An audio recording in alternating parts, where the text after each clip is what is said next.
దేవుని వాక్యంలోకి వెళ్దాం. దయచేసి తలలు వంచి ప్రార్థనలోకి ఇవ్వచ్చు.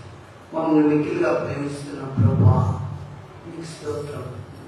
మీ బిడ్డలు మీ వాక్యమును వినడానికి సిద్ధపడుతున్నారు. ఈరోజు ఈ దీనిని మీ శిలువ చాటును మరుగు చేసి వారికి చూటిగా అర్థమయ్యే రీతిగా మీ వాక్యాన్ని బోధించమని ప్రార్థిస్తున్నాం. ఇదిగో తండ్రి, ఈ దీనుడైన నన్ను మరుగు చేసుకొని మీరు మహిమ తెచ్చుకొని బాధలు, శోధనలు, వేదనలు, రోగంలో, దుఃఖంలో ఉన్న నీ ప్రియ బిడ్డలందరినీ ముట్టి వారికి కావాల్సిన స్వస్థతను దయచేయండి. ఈ వాక్యం వింటున్న ప్రతి ఒక్కరికి ప్రభువు మెదడు లాంటి తృప్తి దయచేయమని యేసు నామములో ప్రార్థిస్తున్నాం తండ్రి. ఆమేన్. క్రీస్తునందు ప్రియమైనటువంటి దేవుని బిడ్డలారా, ఈరోజు నేను చెప్పే అంశం ప్రతి ఒక్కరు గమనించండి, గ్రహించండి. మనం దేవునికి లెక్క చెప్పాలి. బాగా గుర్తుపెట్టుకోండి. నువ్వు ఆఫీసర్వే కావచ్చు, అధికారివే కావచ్చు, సైనికుడివే కావచ్చు, సేవకుడివే కావచ్చు, దేవునికి లెక్క ఖచ్చితంగా చెప్పాలి. బైబిల్ అదే చెప్తుంది. ఒకసారి బైబిల్స్ ఉన్నవాళ్ళు తీసుకుంటే రోమా 14:12 క్లియర్గా వ్రాయబడ్డది. రోమా 12:12 మీరు బైబిల్ ఉంటే చూసుకోండి. పరిశుద్ధ గ్రంథముల నుంచి రోమా 14:12 క్లియర్గా మనకు అర్థమైంది. చదవండి ఎవరైనా. కనుక మనలో ప్రతి వ్యక్తి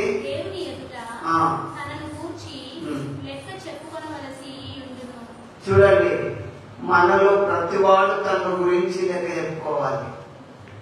ప్రతి వాళ్ళ గురించి, నా గురించి నేను దేవునికి లెక్క చెప్పాలి, నీ గురించి నువ్వు లెక్క చెప్పాలి.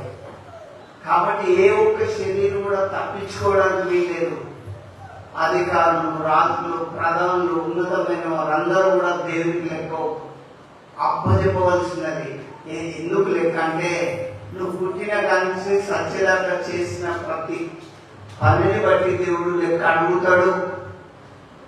ఇలా నన్ను ఎవరు చూస్తలేరు, మూడో కంటి చూస్తలేదు, నేను తప్పు చేసినా నాకు ఏం కాదు అని చెప్పి మనం దాక్కున్నా కూడా యెహోవా కన్నులు ప్రతి వారిని చూస్తున్నవి, అవి పైనుండి చూస్తున్నావు. అందుకే దావీదు అంటాడు, నా నడక నా పడక నీవు పరిశీలన చేయించున్నావు.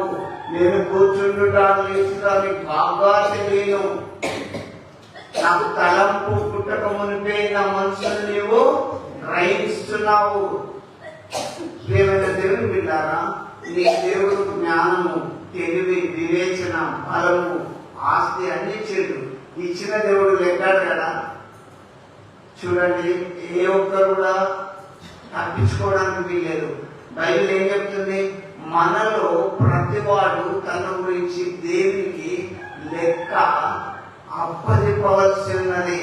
ఇప్పుడు స్కూల్లో కానీ బ్యాంకులో కానీ ఇయర్ ఎండింగ్ వచ్చిందంటే లెక్క చూసుకుంటారు. ఎంత వ్యాపారం చేసినాం, ఎంత లాభం వచ్చింది, ఎంత లాస్ వచ్చిందని అందరూ చూసుకుంటారు. కానీ నేను మీకు ఒకటి చెప్తున్నా, దేవుడు నిన్ను గురించి, నన్ను గురించి, మనలో ప్రతి వాళ్ళ గురించి దేవుడు లెక్క అడుగుతాడు. సంవత్సరానికి 52 వారాలు ఉంటాయి. ఇంతవరకు నువ్వు ఎన్ని వారాలు వచ్చినావు, ఎక్కడెక్కడ నువ్వు ఆరాధనకు పోయినావు, ఎక్కడ నువ్వు చేసిన పని ఏంటిది అని దేవుడు లెక్క అడిగినప్పుడు మీరు ఏం చెప్పవలసి ఉంటుందో మీకే తెలియాలి. కానీ నేను ఒకటి నేర్చుకున్నా, దేవుడు లెక్క అడుగుతాడనే విషయం నాకు తెలుసు. కాబట్టి మనలో ప్రతివాడు నువ్వు ఏ కులమనగా, ఏ మతమనగా, ఎవరు అనగా, భూమి మీద ఉన్నన్ని రోజులు, బ్రతికినన్ని రోజులు దేవుడు లెక్క అడుగుతాడు. ఇంతకీ ఒకసారి చూద్దాం. బైబిల్లో లూకాసు వార్త 16:19 నుంచి 26 వరకు నేను షార్ట్ చెప్తా, రాసుకోండి. లూకాసు వార్త 16:19 నుంచి. ధనవంతుడు ఒకడు ఉండెను. అతడు ఉదాహరణ బట్టలను సన్నపు నారవస్త్రములు ధరించుకున్నవాడు ఇప్పుడు ధనవంతుని లెక్క చేస్తుండు. ఈ లోకంలో ధనవంతుడు ఒకడు ఉన్నాను, అతడు ఎట్లాంటి బట్టలు వేసుకున్నాడు? సన్నపు నారవస్త్రములు ధరించుకున్నవాడు. ఇంకా ప్రతి దినము బహుగా సుఖపరుచుండు వాడు. ప్రతిరోజు లెక్క చేస్తుండు దేవుడు. మీకు తెలియదు బిడ్డ, నువ్వు ఏ తప్పు చేసినా దేవుడు లెక్కలకు నువ్వు రావాల్సిందే. మనలో ప్రతి వాడు, మానవుడైన ప్రతి వాడు దేవుడికి లెక్క చెప్పాలి. ఎందుకంటే ఆయన చేతులే నిన్ను నిర్మించినాయి. నువ్వు ఆయన సృష్టి. ఆయన ఈ లోకానికి పంపి 70 ఏళ్ళ యాత్రలో ఈ భూమిని పంపితే నీ ఇష్టం ఉన్న పనులు చేసినప్పుడు అయినా నీ దేవుడు నేను లెక్క అడుగుతాడనే విషయం మర్చిపోకు. అయితే ఇక్కడ మీకు ఒకటి చెప్తున్నా, ప్రతి దినము బహుగా సుఖపడేవాడు ఎవరు? ధనవంతుడు. బాగా సన్నటి కాస్ట్లీ బట్టలు, రోజు బహుగా సుఖపడేవాడు. అయితే మరి ఇంకొకరిని కూడా దేవుడు లెక్క చేస్తున్నాడు. ఒక దరిద్రుని కూడా దేవుడు లెక్క చేస్తుండు. మరి ఏంటి? లాజరు అనే ఒక దరిద్రుడు ఉన్నాడు, అతన్ని కూడా దేవుడు లెక్క చేస్తుండు. ఏమని? వాడు కురుకులతో నిండిన వాడి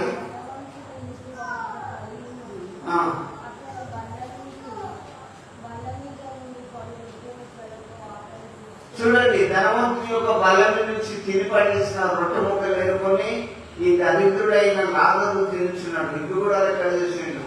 అయ్యా, నీ స్థాయి కాదు ఈ భూమి మీద. నువ్వెంత విగ్రహించినా, నువ్వెంత ఆకాశానికి నిత్యం చేసి నువ్వు అప్స్టేట్ కట్టినా, ఏసీలలో వండుకున్నాను దేవునికి లెక్క చెప్పాలి. నువ్వు పట్టు పితాంబరాలు కట్టి మెడలిందా నగలు పెట్టుకుని తిరుగులాడినా దేవునికి లెక్క చెప్పాలి. ఈ దరిద్రుడు కింద పడ్డ ఏరుకున్న రొట్టె ముక్కలు తిన్నది కూడా దేవుడు లెక్క చూసిండు. నేను చూడండి, ఇద్దరు, నేను మీకు షార్ట్ చెప్తా, అందరూ చూసుకోండి. ఇద్దరు ఒకటే రోజు చచ్చిపోయిండు. ధనవంతుడు దరిద్రుడు ఒకటే రోజు చచ్చిపోయిండు. ధనవంతుడు చచ్చిపోగానే బాగా గంభీరంగా మంచి సప్పులతో తీసుకుపోయి పాతిపెడుతుంది. అదే దరిద్రుడికి ఎవడు ఉంటాడు? తీసుకుపోయి కూర్చిపెట్టింది. ఇక్కడ ఒక్కటి, నాకు ఈ ఆత్మ చనిపోయినప్పుడు వెళ్ళిపోతుంది. ఇక్కడ ఈ లేఖనాన్ని బట్టే మీకు చెప్తున్నా, ధనవంతుడు చనిపోయాడు, దరిద్రుడు చనిపోయాడు. ఈ ధనవంతుని తీసుకుపోయి ఖచ్చితంగా నరకం చేసినట్టు మనకు రాయబడ్డది. అదే దరిద్రుడు చనిపోయినప్పుడు దేవదూతలు వచ్చి అతని ఆత్మను తీసుకొని పోయి అబ్రహాములో ఉన్న ఆత్మలో ఉన్నట్లు రాయబడి ఉన్నది.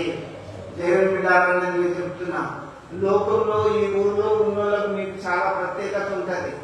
ఎందుకంటే మీకు దేవుని భయం ఉన్నది, దేవుడి అంటే భయం ఉన్నది. లేని వాళ్ళు ఎంతో వ్యయం అవుతుంది అనుకుంటారు. ఇక అందరికి ముందుంది ఆట. ఏమున్నది? 70-80 ఏళ్ళలో మన చాప్టరే క్లోజ్ అవుతుంది. మనం కట్టుకున్న ఇల్లు రావు, సంపాదించుకున్న ఆస్తులు రావు, పొలాలు రావు, ఒకేరా ఏవి రావు.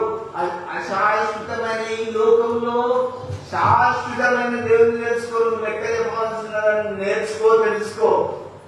ఇక్కడ పేద లాజరు అల్ల మీదకి వెళ్ళి కింద పడ్డ రొట్టె ముక్కలు ఎరుకొని అయ్యో దేవుడా అని దేవుని జ్ఞాపకం చేసుకుంటే ఈ భూమి మీద బ్రతికినోడు చనిపోగానే ఈ ఆత్మను దేవతలు తీసుకుపోయి అబ్రాహాము రొమ్మున అనుకుని కూర్చుండబెట్టి పాపిడి దొరికింది. ధనవంతుడైతే పాతాళంలో, నరకంలో బాధపడుచు కాలాలు. అప్పుడు ఆ కాలేటప్పుడు దేవుడు గుర్తొచ్చింది. ఇప్పుడు నేను పోయి ప్రజలారా యేసు ప్రభుని తెలుసుకోమంటే ఎవరు తెలుసుకుంటారు? నువ్వేదో మాకు చెప్పేది, మాకు తెలియదా దేవుడు మాకు లేడా? నువ్వైనా భక్తులు అంటారు అన్నారా?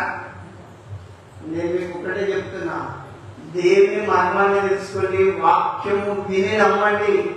ఎందుకంటే మనం అందరూ దేవునికి లెక్క అప్పచెప్పవలసినది. నువ్వు బ్రతికినందుకే నీకు ఒకరికి 70 ఏళ్ళు, ఒకరికి 30 ఏళ్ళు, కొంతమంది మధ్యలో కాలం చేస్తారు. వాళ్ళందరూ కూడా దేవునికి లెక్క చెప్పాలి. ఏ ఏం చేసినావు కూడా దేవునికి లెక్క చెప్పాలి.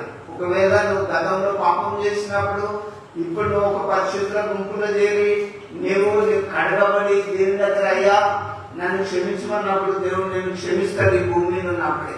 కానీ టైం అంతా అయిపోయి నరకం పోయినాక ధనవంతులు ఏమంటారు తెలుసా, అయ్యా ఇంత వేదనకరమైన స్థలం ఉంటుందని నాకు తెలియదు, దయచేసి నీ పక్కనున్న లాదతోటి ఒక్క నీళ్ళ చుక్కరిత ముంచి నా నాలుకని చల్లార్టకు పంపవా అని ధనవంతుడు బాధపడుచు వేదన పడుచు అడిగితే అప్పుడు ఆ దేవుడు ఏమంటాడంటే, ఒరే ధనవంతుడా, భూమి మీద ఉన్నప్పుడు బహుగా సుఖపడ్డావు, కాస్ట్లీ బట్టలు కట్టుకున్నావు, దేవుడు అంటే లెక్కలేదు, మనుషులు అంటే లెక్కలేదు.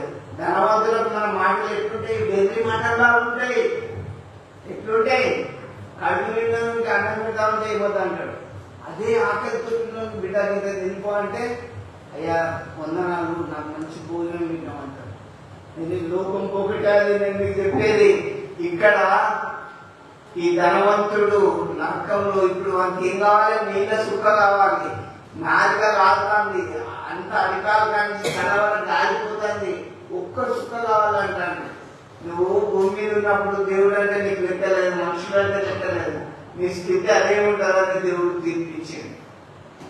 ఇదిగో ఈ రాజరైతే ఆ లోకంలో ఉన్నప్పుడు తన జీవితకాలం అంతా బల్ల మీదకి పడే రొట్టె ముక్కలు నేర్కొని తిని నన్ను స్తుతించిండు అని చెప్పి దేవుడు తీర్పించిండు. దేవుని బిడ్డలారా, అందరికి ఉంటుంది తీర్పు. నువ్వు నమ్మినా తీర్పు ఉంటుంది, లెక్క చెప్పవలసి ఉంటుంది, నమ్మకపోయినా లెక్క అప్పచెప్పవలసి ఉంటుంది. అయితే ఈ వేదన పడే టైంలో ఏమన్నాడు తెలుసా ధనవంతుడు, అయ్యా నాకు భూమి మీద ఇంకెంతమంది 5 అన్నదమ్ములు ఉన్నారు, నా అన్నదమ్ములకు ఈ సువార్త చెప్పు, ఇట్లాంటి వేదనకరమైన స్థలం ఉండదని చెప్పు అని చెప్పి. అయితే అప్పుడు దేవుడు ఏమంటాడంటే, నన్ను గురించి చెప్పేవాళ్ళు భూమి మీద చాలా మంది ఉన్నారు, వాళ్ళ మాట వింటే నా మాట విన్నట్టే అని చెప్తాడు. ప్రియమైనటువంటి దేవుని బిడ్డలారా, మీకు ఒక్కటే జ్ఞాపకం చేస్తున్నా, మనం ఒకరోజు దేవునికి లెక్క అప్పగించాలి. ఇది 2026, 25, 24 నుంచి నువ్వు పుట్టిన కాని నుంచి దేవుని తెలుసుకున్నాక కూడా తప్పు చేసినావా తెలుసుకో.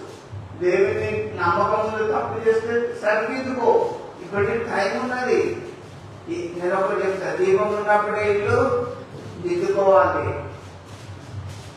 తెలిసి తెలియక కొన్ని తప్పులు క్రియల ద్వారా, మాటల ద్వారా, చేతల ద్వారా జీవితంలో తప్పులు చేస్తుంటాం. మానవుడు సరిదిద్దుకొని పాపక్షమాపణ పొంది పరిశుద్ధులుగా మారండి. నరకం పోయినాక అయ్యో వారు కమ్మడపల్లి చర్చిలో ఇట్లా లెక్కుంటుందని చెప్తే మేము ఉంటుందే అనుకున్నామంటారు. ఏడ్చే రోజైనా మాటలు గుర్తొస్తాయి. అక్క నా మాటలు నేను గుడికి వచ్చిపోతే నీకు దీవెనలు రావు, వినాలి. ఇక్కడ దేవునికి మనం అందరం లెక్క చెప్పాలి. ఏదైనా ఈ లోకంలో పెద్ద ఆఫీసర్ అనుకుంటే నువ్వు ఇది ఎంత 70 ఏళ్ళు అయితే నువ్వు రిటైర్మెంట్ అయిపోతావు, లేకపోతే అయిపోతావు, ఇంటికి పోవాలి. తర్వాత కళ్ళు కనబడి పనులు చూసిపోతాయి, కాళ్ళు నడవరాదు, వచ్చి నేను ఎత్తుకుని పోవాలి. జీవితం విలువది. కానీ నీ జీవితంలో లంచాలు ఎన్ని చేస్తున్నావు, తప్పులు ఎన్ని చేసినావు, మోసాలు ఎన్ని చేసినావు, ఎంతమందికి అన్యాయం చేసినావు, దేవుడు ఎక్కడ కదా నేను ఉత్తరమే ఈ భూమి మీద పంపిందా.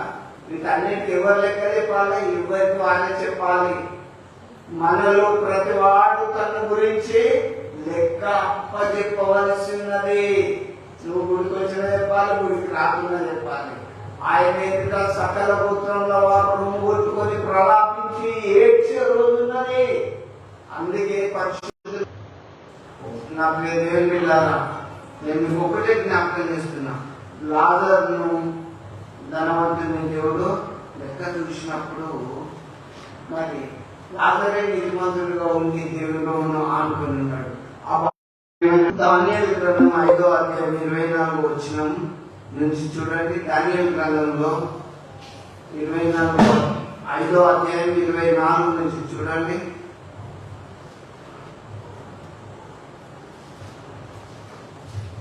దానియేలు గ్రంథం 5వ అధ్యాయం 24 నుంచి 26 వరకు. కనుకనే దేవుడు ఈ హస్తమును పంపి ఈ మాటలను రాయించెను. ఈ వ్రాత ఇది: మేనే మేనే టేకెల్ దీని భావం ఇది. మేనే సంఖ్య అనగా దేవుడు మీ పరిపాలన దినములను లెక్క పెట్టి వానిని తుదముట్టించెను. చూడండి, దేవుడు పరిపాలించిన దినాలను కూడా లెక్క పెట్టాడు. నేను ఒక ఎమ్మెల్యేను, ఎంపీగాను, సర్పంచ్ను, ఉప సర్పంచ్గా ఎన్నుకున్నాడు. దేవుడు ఏం చెప్తాడు? మెనేటికి ఉన్నది అంటే దేవుడు నీ పరిపాలన దినాలన్నీ లెక్కించి చూసి తూచినప్పుడు నువ్వు ఎట్లా కనబడ్డావు? తక్కువగా కనబడ్డావు. పైన ఏం జరుగుతుంది చూడండి. దేవుడు పరిపాలించే అధికారులను ఓట్ల ద్వారా గెలిచిన దేవుడు లెక్క పెట్టిండు అక్కడ. అంతేనా? నువ్వు దేవుడు లెక్క పెట్టినప్పుడు నీ పరిపాలనలో నువ్వు చేసినందుకు నువ్వు తక్కువగా కనబడవు. కాబట్టి నేను నిన్ను తీసేస్తున్నా. 5 ఏళ్ళ వరకు నువ్వు ఎన్ని అబద్ధాలు ఆడుతుంది నీ బతుకులో చెప్పు. చేయని పని మీరు పెట్టింది ఎంత కోట్ల డబ్బు వేస్ట్. నేను చెప్తున్నా కదా, ఇవన్నీ దేవుడు లెక్కలు అడగడా? ఎవరు చూడలేరని 3వ తరగతి తెలియదు ఫైల్లో పోయి సంతకాలు పెట్టి తప్పు లెక్క పెట్టి అయిపోయిపో అంటే మనం సంతోషంగా వస్తాం. అబ్బా సార్ మంచోడు, మేడం మంచిదన్నమాట. నేను ఒకటే చెప్తున్నా, దేవుడు నీ పరిపాలన విధానంలో అన్ని ఏం చేసిండు? లెక్క చూసిండు. లెక్క చూస్తే నువ్వు తక్కువగా కనపడ్డావు. పరిపాలించడంలో లెక్కలు చూడరా? స్కూల్కి పోకుండా జీతాలు తీసుకున్నారు లేరా? సాటుకు లంచాలు తీసుకున్నారు లేరా? మస్తు మంది ఉన్నారు. ఉద్యోగం వచ్చినప్పుడు ఉద్యోగం రానప్పుడు వీళ్ళందరి కథ బట్టి అంత దేవుడే. దేవుడు లెక్క చూసి తీసిపడేస్తాడు. మళ్ళీ ఇంకొకటి ఏం తెలుసా? నీతిగా, న్యాయంగా, యథార్థంగా జీవితంలో లేకపోతే దేవుడు ముట్టుపడేస్తాడు జీవితంలో. ఇక మళ్ళీ అందుకే నేను మీకు ఏం చెప్తున్నా, మన బ్రతకాలం అంతా నీతి నిజాయితీగా విశ్వాసంగా బ్రతకాలి. కానీ ఇక్కడ రాజునే దేవుడు లెక్క చూసిండు. రాజును లెక్క చూస్తే రాజు ఎంత కనబడ్డాడు? తక్కువగా కనబడ్డాడు. కాబట్టి నా ప్రియ దేవుని విధానాన్ని నేను మీకు జ్ఞాపకం చేస్తున్నా. దేవుడు నిన్ను నన్ను లెక్క చూస్తాడు. అప్పుడు నువ్వు ఎలా కనబడ్డావో దయచేసి గుర్తుపెట్టుకో. ఇంకొకటి కూడా, ఇప్పుడు రాజునే లెక్క చూసిండు, ధనవంతుడిని లెక్క చూసిండు, రాజను లెక్క చూసిండు. మరి నిన్ను నన్ను లెక్క చూస్తే నువ్వు ఎట్లా కనబడతావు? నేను ఎట్లా కనబడతావు? ఒక్కసారి యోచించుకో. నీ బ్రతుకులో మనం సెల్ఫ్గా మనకు మనమే ఆలోచించుకుందాం. ఇది 2026, ఇంకా 2070 కన్నడంలో ఉంటామా? ఉండవు. మన్నైనది ఎందుకంటే మట్టికి చేరును. ఆత్మ దయచేసిన దేవుని దగ్గర పోతుంది. అశాశ్వతమైన ఈ లోకంలో శాశ్వతమైన దేవుని కొరకు రండి, ప్రార్థన చేసుకోండి, భక్తిగా ఉండండి, పరలోక రాజ్యం సంపాదించుకోండి అని నేను మీకు తెలియజేస్తున్నా. ఎవరైనా వచ్చేది అందుకే యేషయ భక్తులు ఒక మాట అంటారు. యేషయ ఏమంటారు తెలుసా? ఎవరు వినిది వార్త నేను ఎంత చెప్పిన యేసును గురించి ఎవరు వినిది?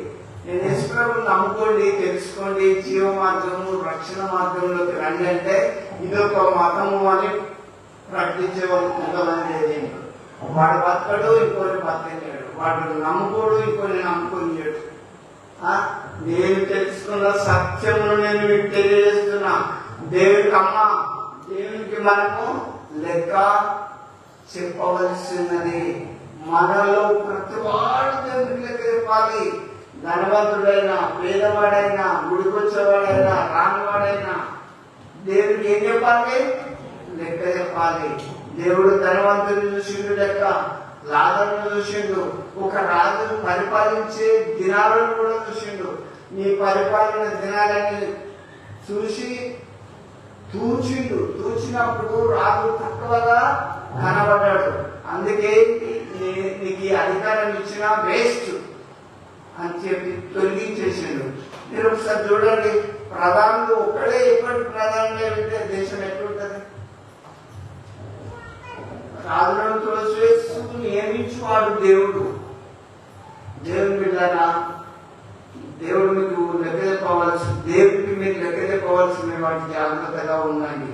ఇంకా నేను ఒకటి మీకు చెప్తా, బైబిల్స్ చక్కగా చదివితే మీకు అర్థమవుతుంది. మత్తయి సువార్త 18వ అధ్యాయం 23-24 వచనాలు చూడండి. పరలోక రాజ్యము ఎట్లున్నదో. మత్తయి సువార్త 18వ అధ్యాయం 23-24 వచనాలు చూడండి. పరలోక రాజ్యము ఇట్లున్నది, ఒక రాజు తన సేవకుల నుండి లెక్కలు సరిచూచుకొన గోరెను. చూడండి, పరలోక రాజ్యం పోవాలంటే ఒక రాజు లెక్కలు చూసుకుంటాడు.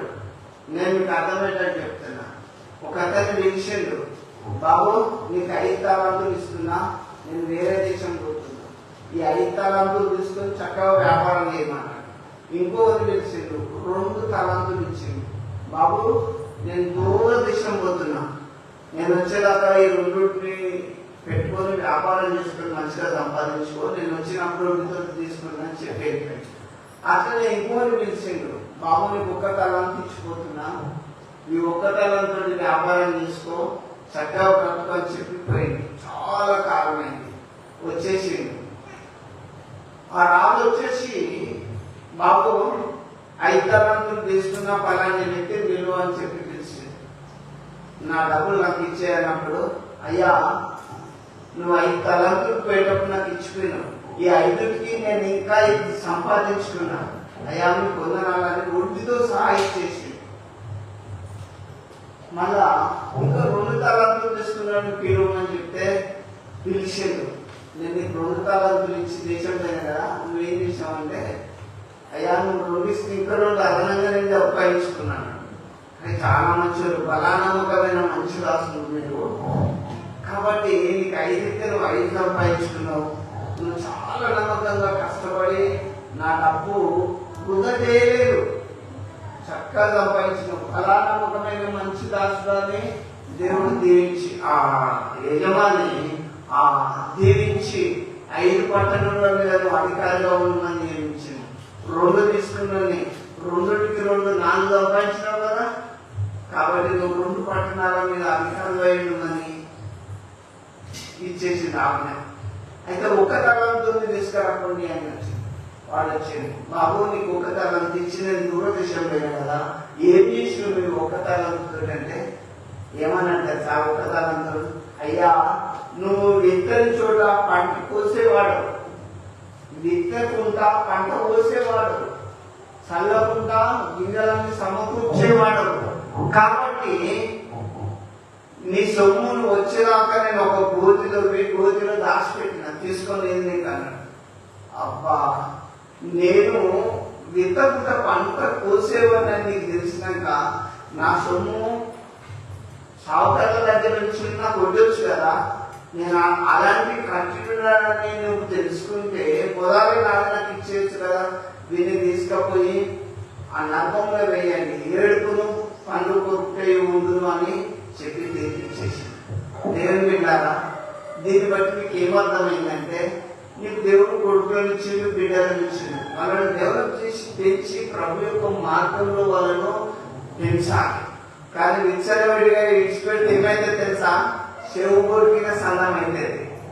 చాలా మంది నేను వింటున్నా, ఇప్పుడు మా బిడ్డే వింటలేదు, ఎవరినో తీసుకొని పోయింది, ఎవరినో తీసుకున్నది, మా కొడుకు వింటలేడు, వాళ్ళ అమ్మ ఆయన తీసుకున్నది, ఇలా అంటే అందమే తెలిసింది కానీ పెంచడం తెలియదు మీకు. బాలుడు నడవలసిన త్రోవకి నేర్పు, వాడు పెద్దవాడైనప్పుడు దాని నుంచి తొలగిపోడు. ఏం పట్టాడుకుంటా సోమరిగా తిని పడడం నేర్పకండి పిల్లలకు. వాళ్ళని ఏదో పని 5 తీసుకున్నాడు, 5 ఎంత కష్టపడితే 5 తలాంతులు వస్తాయి. యాక్టివ్ ఉండాలి, ఏదో పని చేస్తుండాలి. ఎవరి మన గురించి ఏమనుకునే లేదు. నిజాయితీగా కష్టపడి హార్డ్ వర్క్ చేసినోడు ఒళ్ళొంచి చేస్తే ఇల్లంతా బంగారమే. అసలు నాకు ఒక 20,000 కావాలని అడిగే రోజులే కావు. హార్డ్ వర్క్ చేస్తే మనము ఏదైనా సాధించుకురావచ్చు. సోమవారంకే పని చేయడానికే అప్పు. తెలుసా, నేను చెప్తున్నా కదా, నేను తెలుసుకున్న సత్యాన్ని చెప్తున్నా. హార్డ్ వర్క్ ఏ పనైనా చేయి. హార్డ్ వర్క్ చేసినప్పుడు మనం ఏదైనా సాధించగలం. 5 తీసుకున్నాడు 5 సంపాదించిండా లేదా? మరి 2 తీసుకున్నాడు 2 సంపాదించిండా లేదా? 1 తీసుకున్నాడు వాడు కూర్చోబెట్టిండు. అబ్బో 5 సొమ్మున పొద్దని నీకో 3 ఉన్నది. గోతిలో పెట్టిండు. వచ్చినప్పుడు వారికి శిక్ష తప్పలేదు. దేవుడు లెక్కడేటప్పుడు నేను మీకు చెప్తున్న దేవుని బిడ్డారా, పని చేయడం నేర్చుకోవాలి. ఏమనుకుంటారో ఎవరికి అనుకోండి, ఎవరు అనుకునేది కాదు. నువ్వు హార్డ్ వర్క్ చేసినప్పుడు దేవుడు తెలుస్తాడు. నీ కష్టార్జితం, నీ చేతిలో కష్టార్జితం నువ్వు అనుభవించలేవు. నువ్వు కష్టపడకుండా, శ్రమ పడకుండా అలాగే కూర్చుంటే గుట్టలు కూడా కరిగిపోతాయి. నేను మీకు చెప్తున్నా, ప్రజలకు పని కూడా కల్పించాలి. అప్పుడు అందరూ బాగుపడతారు, దేశం బాగుపడతారు. అన్ని ఫ్రీగా ఇస్తే మీ సోమరులు అయిపోతారు. తెలుసా? నా పేరు దేవుని బిడ్డారా, నేను మీకు చెప్తున్నా, దేవుడు లెక్క అడిగినప్పుడు మనం ఖచ్చితంగా దేవునికి లెక్క కరెక్ట్ సమాధానం ఇచ్చినప్పుడు అలా నమ్మకమైన మంచి దాసుడా అని మనము పిలువబడతాం. మరి ఇక్కడ నేను ఇంకొకటి కూడా జ్ఞాపకం చేస్తున్నా. ఒకసారి చూడండి, లూకాసు వార్త 13వ అధ్యాయం 6 నుంచి 9 వరకు. దేవుడు లెక్క పెట్టి చూస్తాడు. బిడ్డ, నీ కొడుకులు ఇచ్చిన, బిడ్డలు ఇచ్చిన, నేను ఎక్కడ ఇస్తాను? వాళ్ళను గుడికి రాదు, ప్రార్థనకు రాదు, అస్సలు దేవుని విషయాలనే పట్టుకోరు. అలాంటి వాళ్ళు ఏం డెవలప్ అవుతారు? దేవుని పైన ఉండాలి. లూకాసు వార్త 13వ అధ్యాయం 6 నుంచి 9 వరకు చూడండి.